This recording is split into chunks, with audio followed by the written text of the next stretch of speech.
मुंबई की पहली underground metro aqua line अब पूरी तरह से चालू हो गई है, रफ्तार पकड़ चुकी है। लेकिन मुंबई कभी रुकती नहीं है ना।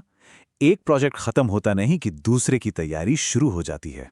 और अब शहर एक और बहुत बड़ी खुदाई की तैयारी में जुट गया है। तो चलिए समझते हैं कि मुंबई आखिर क्यों एक बार फिर जमीन के नीचे जाने को तैयार है। तो सबसे पहला सवाल तो यही मन में आता है कि भाई एक अंडरग्राउंड लाइन तो बन गई, चल भी रही है, तो फिर एक और क्यों, वो भी अंडरग्राउंड, जहां पैसा भी ज्यादा लगता है और मुश्किलें भी। इसका जवाब मुंबई की सड़कों पर नहीं बल्कि जमीन के बहुत नीचे छिपा है। और देखिए, बात सिर्फ बातों में नहीं है, इसकी शुरुआत हो भी चुकी है। अभी हाल ही में एमएमआरसीएल ने मुंबई के दूसरे फुली अंडरग्राउंड मेट्रो कॉरिडोर के लिए टेंडर भी जारी कर दिए हैं। ये सिर्फ एक अनाउंसमेंट नहीं है, ये मुंबई के भविष्य के लिए एक बहुत बड़ा, बहुत जरूरी कदम है। अच्छी बात यह है कि मुंबई इस बार बिल्कुल जीरो से शुरू नहीं कर रहा है। जो 33.5 किलोमीटर लंबी एक्वा लाइन बनी है ना, उसने शहर को बहुत कुछ सिखाया है। मतलब जमीन के नीचे काम कैसे करना है, इसका पूरा एक्सपीरियंस अब उनके पास है। और वही सीख, वही तजुर्बा अब इस नई लाइन को और बेहतर और शायद ज्यादा तेजी से बनाने में काम आएगा। पर सवाल घूम फिरकर वहीं आ जाता है, अंडरग्राउंड ही क्यों? देखिए, मुंबई के लिए ये कोई शौक की बात नहीं है, ये कोई चॉइस नहीं है, ये एक जरूरत है, एक मजबूरी। और इसकी वजह शहर की जमीन पर, उसकी सतह पर साफ साफ दिखती है। यहां स्क्रीन पर देखिए, सारी कहानी साफ हो जाती है। एक तरफ है ऊपर चलने वाली मेट्रो, दूसरी तरफ अंडरग्राउंड। हाँ, ये सच है कि जमीन के नीचे मेट्रो बनाना महंगा पड़ता है। लेकिन जरा सोचिए, जब शहर में 1 इंच जमीन खाली ना हो, जब गाड़ियां चलने के बजाय रेंग रही हों, तब जमीन के नीचे जाना महंगा सौदा नहीं बल्कि एक स्मार्ट इन्वेस्टमेंट बन जाता है। और यही तो मुंबई की असलियत है ना? कभी न खत्म होने वाले ट्रैफिक जैम, नए कंस्ट्रक्शन के लिए जमीन की जबरदस्त किल्लत, और ऊपर से वो घने ऐतिहासिक इलाके, हेरिटेज एरियाज, जहां आप एक कील भी नहीं ठोक सकते। तो जब ऐसे हालात हो, तो ऊपर जाने का रास्ता बंद हो, तो नीचे जाना ही तो एकमात्र ऑप्शन बचता है। ठीक है, तो अब ये तो समझ आ गया कि मेट्रो अंडरग्राउंड क्यों बन रही है। अब आते हैं सबसे दिलचस्प सवाल पर, ये जाएगी कहां से? ये शहर के किन किन हिस्सों को जोड़ेगी और इससे लाखों लोगों की जिंदगी पर क्या असर पड़ेगा? तो देखिए, ये कोई छोटी मोटी लाइन नहीं है, ये है पूरा 17.4 किलोमीटर लंबा कॉरिडोर। और ये जुड़ेगा मुंबई के ईस्टर्न हिस्से को सीधे साउथ मुंबई से, शहर के दिल से। सोचिए, एक ऐसा सफर जिसमें अभी घंटों लग जाते हैं, वो कितना आसान हो जाएगा। और इस 17.4 किलोमीटर के रास्ते में बनाए जाएंगे कुल 14 स्टेशंस। हर स्टेशन एक अहम इलाके को नेटवर्क से जोड़ेगा। मतलब बिजनेस हब्स, ऑफिसेज और रिहायशी इलाके, सब तक पहुंचना पहले से कहीं ज्यादा आसान हो जाएगा। और एक बात पर खास ध्यान दीजिए, इन 14 में से 13 स्टेशन, जी हां, 13 स्टेशन अंडरग्राउंड होंगे।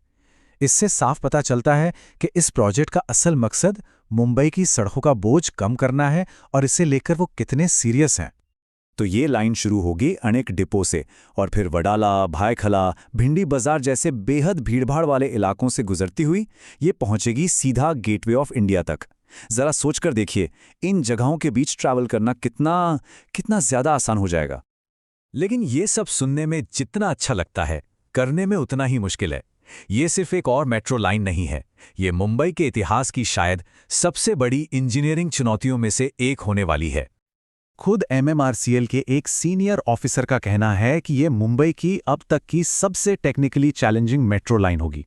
और वो ऐसा क्यों कह रहे हैं? जरा सोचिए, सदियों पुरानी बिल्डिंग्स, हेरिटेज स्ट्रक्चर्स, इन सब के ठीक नीचे से सुरंग खोदना, जहां एक छोटी सी गलती भी बहुत भारी पड़ सकती है। ये वाकई में एक बहुत बड़ा चैलेंज है। अब इतनी बड़ी चुनौती है तो जाहिर है प्लान भी उतना ही पक्का होगा। सबसे पहले एक कंसल्टेंट को अपॉइंट किया जाएगा, फिर होगी जमीन की बारीकी से जांच, जिसे जियो टेक्निकल सर्वे कहते हैं। मतलब जमीन के नीचे क्या है, कहां पत्थर है, कहां नरम मिट्टी है, सब कुछ पता लगाया जाएगा। और इसके बाद टेंडर निकाले जाएंगे। टारगेट यह है कि 2026 की शुरुआत तक खुदाई का काम शुरू कर दिया जाए। और हां, इतना बड़ा प्रोजेक्ट अकेले नहीं हो सकता। इसके लिए पैसा आ रहा है जापान की जेका से, यानी जापान इंटरनेशनल कॉरपोरेशन एजेंसी से, और महाराष्ट्र सरकार से लेकर केंद्र सरकार तक सबने इसे हरी झंडी दे दी है। तो ये एक टीम एफर्ट है, एक साझा कोशिश जो मुंबई के भविष्य को एक नई शक्ल देगी। चलिए, अब इन चुनौतियों से थोड़ा आगे बढ़ते हैं और उस भविष्य की बात करते हैं जो ये मेट्रो अपने साथ लेकर आएगी। क्योंकि ये सिर्फ आने जाने का एक और जरिया नहीं है, ये मुंबई की जिंदगी को हमेशा के लिए बदलने की ताकत रखता है। इस पूरे प्रोजेक्ट के पीछे जो सबसे बड़ा आइडिया है वो है इंटीग्रेटेड मोबिलिटी। अब ये सुनने में थोड़ा भारी शब्द लगता है, पर इसका मतलब बहुत सिंपल है। मतलब ये कि सफर बिल्कुल सीमलेस हो। आप मेट्रो से उतरें तो सामने बस मिल जाए, बस से उतरें तो मोनोरेल या लोकल ट्रेन पकड़ सकें। मतलब कोई झंझट नहीं, कोई लंबा इंतजार नहीं, एक स्मूथ जर्नी। और ये जो आइडिया है, ये वन नेशन वन मोबिलिटी के बड़े विजन का ही एक हिस्सा है। सोचकर देखिए, एक सिंगल कार्ड या फिर मुंबई वन जैसे ऐप से एक ही टिकट खरीदा और उसी से बस में भी सफर किया, मेट्रो में भी और लोकल ट्रेन में भी। कितना आसान हो जाएगा सब कुछ। यही तो गोल है, ट्रैवल को एकदम आसान और टेंशन फ्री बनाना। तो आखिर में सवाल यही बचता है कि ये नई लाइन मुंबई के लिए असल में क्या मायने रखती है। देखिए, ये सिर्फ ट्रैफिक कम करने का एक और प्रोजेक्ट नहीं है। ये शहर के ऐतिहासिक दिल की धमनियों में भविष्य की रफ्तार दौड़ाने की एक कोशिश है। ये लाइन सिर्फ लोगों को नहीं, बल्कि मुंबई के सपनों को भी एक जगह से दूसरी जगह और शायद एक नए मुकाम तक ले जाएगी।